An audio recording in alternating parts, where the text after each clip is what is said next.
Hi there, my name is Aaron Lanterman, and I like to design circuit boards. So let's start up Eagle.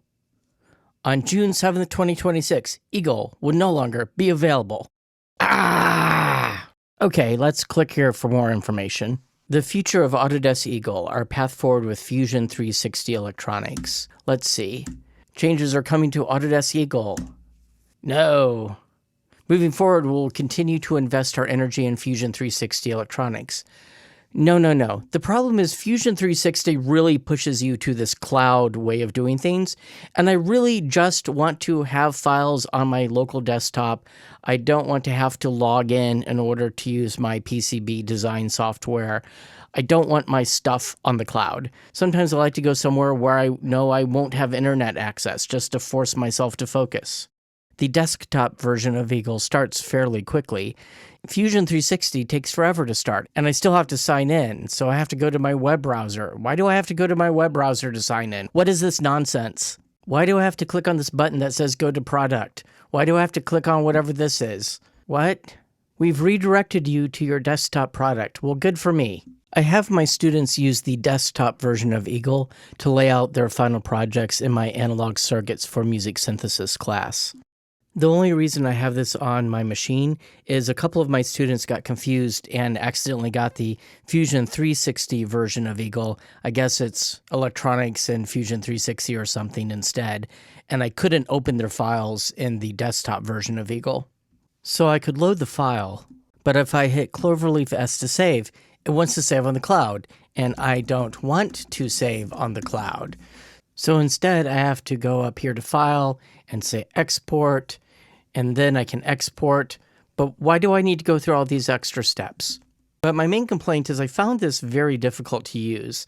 It's this weird combination of the original desktop Eagle way of doing things with the Fusion 360 way of doing things, and it just makes my head spin. Now, I recognize that some of that is my lack of familiarity with this particular way of doing things, but because so much of it operates kind of like the original desktop version of Eagle, I land in this uncanny valley place where the little differences are driving me up the wall to the point where I think I would have a better time learning to use a different and better CAD program. But really, I just want to keep using Eagle the way we did back in the CADsoft days when there wasn't any of this subscription nonsense and there wasn't any of this cloud nonsense. Now, to be clear, the desktop version of Eagle is not a particularly great piece of software. It has an incredibly unintuitive and inconsistent interface. To explain this more precisely, I'm going to turn to Martin Curie, a YouTuber who goes by the name Tentacruel. Understanding it is a bit like learning to drive a new route to work while blindfolded. Your experience and intuition aren't going to help you. Instead, you need to rely on brute force trial and error by simply crashing into everything around you in order to piece together a mental construct of what's going on, with your primary guides being abstract causality and pain. Martin was describing the musical notation software Sibelius, although his description also matches the competing software Finale.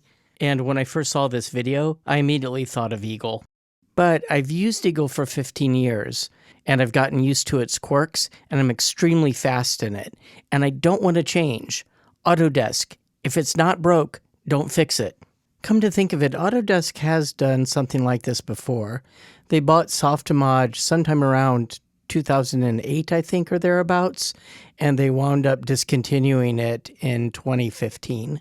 Now, despite this rant, I want to be clear that Autodesk makes some amazing products, and their deal for students and educators is extremely generous.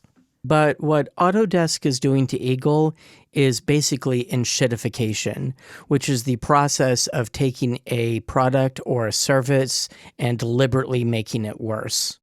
The term Ensh-ttification was coined by Cory Doctorow, and I highly recommend that you check out this interview he did with Adam Conover. As a final aside, I wanted to mention that Martin Curie, aka Tentacruel, has a background in user interface design and is now in charge of the user interface design of MuseScore and Audacity. And if you're a company that makes PCB software, you might want to hire him.